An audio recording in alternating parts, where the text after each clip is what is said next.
Следен говорник на овој панел е Билјана Георгиевска, извршна директорка на Советот за етика во медиумите на Македонија. За разлика од Комисијата за спречување и заштита од дискриминација, која е државен орган, независна комисија, но сепак ја представува државата во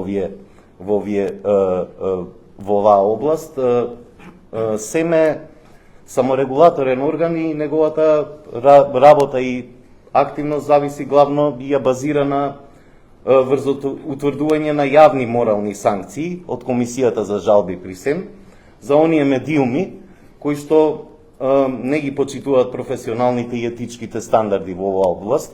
Знаеме дека кодексот и насоките за етичко известување на онлайн медиумите содржат неколку точки кои што ги допираат човековите права и дискриминацијата и говорот на омраза. Во однос на представките на граѓаните до Комисијата на жалби за СЕМ се забележуваат и вие во вашата анализа посочувате случаи каде што има прекршување и на други права, не само на права на заедници и групи на граѓаните, но прилично е видлив, а тоа го констатираат и повеќе извештаи говорот на омраза врз основа на етничка припадност, врз основа на припадност на некоја маргинализирана група, политичкиот говор на омраза, а и говорот на омраза кон маргинализираните заедници, особено кон сексуалните малцинства или говор на омраза врз родова основа. Билјана ќе ни посочи, се надевам, неколку примери на што најчесто се жалат граѓаните во однос на прекршување на човековите права, особено дискриминаторски и говор на омраза кој што се појавува во медиумите, и ти во твојата анализа и другите авторки посочувате дека тој не е толку забележлив како порано, да речеме, во самите медиуми, но е прилично присутен во коментарите на социјалните мрежи кои што се под објавите на медиумите, а кои што медиумите имаат обврска и законска, но и според кодексот да ги и насоките да ги отстрануваат. Така е, Петри, благодарам за приликата да бидам овде заедно со останатите панелисти. Ние сите заедно работиме во мрежата за борба против говорот на омраза во медиумите и во онлайн сферата. Оваа есен имавме подинамични средби за да утврдиме докаде е соработката развиена и кои се пречките за да се види поефикасна работа од функционирањето на оваа мрежа, во која се заедно неколку невладени организации и неколку институции државни. Она што таму каде што застанавме е дека не постои меѓусебна соработка меѓу институциите за процесите, една пријава откако ќе се утврди прекршок да се процесуира до крај, и оваа мрежа ќе работи во таа насока, да го видиме финалето на она што сите ние го утврдуваме дека постои и во медиумите и на социјалните мрежи. Во Советот за етика една од главните дејности, столбот на работата на Советот за етика во медиумите е Комисијата за жалби, каде што редовно добиваме жалби од граѓани, од институции, од невладин сектор за текстови објавени во медиумите или врзани за медиумска содржина на социјалните мрежи. Тука лежи најголемиот проблем во последно време.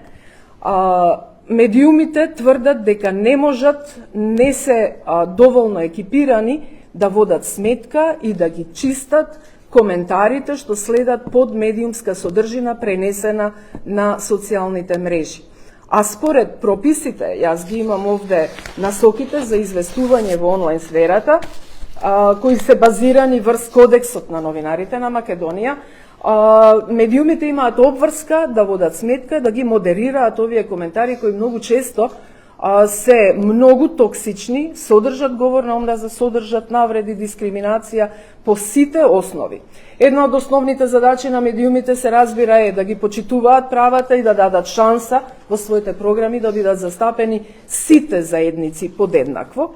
И тоа е она што го нарекуваме ние и за што се залагаме, медиумски плурализам, кога би се држале медиумите до сите членови од Кодексот на новинарите што се однесуваат за човекови права, односно кога би воделе сметка за тој медиумски плурализам, Нема да имаме главни медиуми во земјава кои не враќаат назад, наместо да еманципираат. Јас пак ќе ги споменам, многу често ги споменувам бројните турски серии, не затоа што се турски, туку затоа што се одбрани, ефтини и многу конзервативни, и веќе имаме цели генерации одгледани на тој начин, каде што таткото и вели на керката: извини, ама мораш да се омажиш со тој и тој таму, зашто јас имам долг, па така ќе ми се отплати долгот. И редица други конзервативни гледања и вредности што не ни се потребни во овој момент. Прекршувања има навистина многу. Добиваме представки и јас им благодарам на невладините организации кои се ставија во улога на чувари, во улога на watchdog и решија навистина од својата дејност на делување да испраќаат повеќе жалби. Главно тоа се жалби кои ги добиваме во месецот кога се одбележуваат правата на ЛГБТ заедницата, кога се организира парада на гордоста. Многу често тие жалби се однесуваат на коментарите. Ние имавме средба неодамна, бидејќи во процес е да се апдейтирање, осовременување на кодексот на новинарите во моментов, и Советот за етика учествува во тој процес. Имавме средба со представници од онлайн медиумите, бидејќи преку 90% од жалбите се однесуваат на онлайн медиумите. Тие се навредуваат, не сакаат да ги посочуваме како главните прекршители, меѓутоа статистиката сепак го вели тоа. Бурно реагира кога стана збор за тоа дека имаат обврска да ги модерираат коментарите. Тврдат дека немаат кадар, нема кој да го прави тоа попладне, нема кој да го прави тоа навечер, ноќе, дека немаат ни пари да платат дополнителни луѓе, а јас од лично искуство знам дека многу често на онлайн објавите на медиумските содржини работат многу млади луѓе кои ја немаат ниту основната новинарска обука. Тоа се деца кои знаат само да се справуваат со компјутери и копи и пейст, прават на се живо што ќе допре до нив и едноставно не може да биде оставено на нив да ги модерираат коментарите. Ова треба да си го сватат медиумите како многу сериозна задача. Може би не целосно, бидејќи имаме разбирање за нивната ситуација и за недостигот на кадар, и за тешката ситуација, и за мноштвото онлайн медиуми кои работат со по еден човек или двајца, меѓутоа никој во светов не се откажува од таа задача. Во моментов во Европската Унија се носат закони, донесен е DSA законот за Digital Services Act, донесен е законот ENFA, кој е European Media Freedom Act и така натаму. Сите тие содржат одредби кои се однесуваат на тоа дека медиумите не смеат да дозволат да бидат платформа за ширење говор на омраза, дискриминација и непочитување на човековите права. Јас во текстот што го пишував по целиот овој повод, зедов за пример еден ден, може би нема во детали да се навраќам, но тој ден беше навистина ден кога нашите колеги, особено порталите, ги искршија сите можни одредби од Кодексот на новинарите што се однесуваат за човекови права, кога се случи едно убиство при крајот на август пред Мавровка. Убиен беше човек за кој на почеток не знаевме ниту кој е, ниту што е, ниту кои се мотивите. Како се одвиваше денот и како се нижеа информациите за овој несреќен случај, имаше толку многу шпекулации што јас бев љубопитна да видам како ќе се одвива и како ќе заврши целата таа приказна. Имаше шпекулации прво дека е убиен познат скопски адвокат, па брзо сите некако телефониравме кај некој адвокат што го знаеме да прашаме кој од нив настрадал. Или можеби заради локацијата, таму се адвокатите сместени. Потоа дека тој не е адвокат, туку дека е златар, потоа дека е внук на златар, потоа дека е инженер, дека има приватна фирма, дека имал не знам што. Немаше крај на шпекулациите и сите тие текстови беа илустрирани во поголем дел со покриена слика на мртвото тело, слика со мртвото тело покриено или замаглено, но за жал имаше и медиуми кои објавија фотографија од телото како лежи на на асфалтот покрај паркирани возила, ниту покриено, ниту замаглено, што е навистина сериозен прекршок на еден од членовите на Кодексот на новинарите. Јас имам разбирање за тоа дека сакаат кликови, сакаат колегите отворање на текстовите, сакаат читаност. Меѓутоа, што ќе постигне со една толку вознемирувачка фотографија што тој ден ќе ги вознемири сите кои испратиле на работа маж облечен во светли панталони и темна мајца. Тоа се гледаш. Подоцна дојде жалба после неколку дена која се однесуваше на тоа дека еден медиум ги снимал роднините како доаѓаат покрај телото на мртвиот човек, како плачат, како се подпираат еден со друг, како се шокирани. И уште, меѓу сите нив имало и мало дете, значи и малолетно дете беше изложено во едно видео кое исто така може само да биде сензационализам и да не донесе ништо повеќе од потребните информации тој ден што сите чекавме да ги слушнеме од официјалните служби.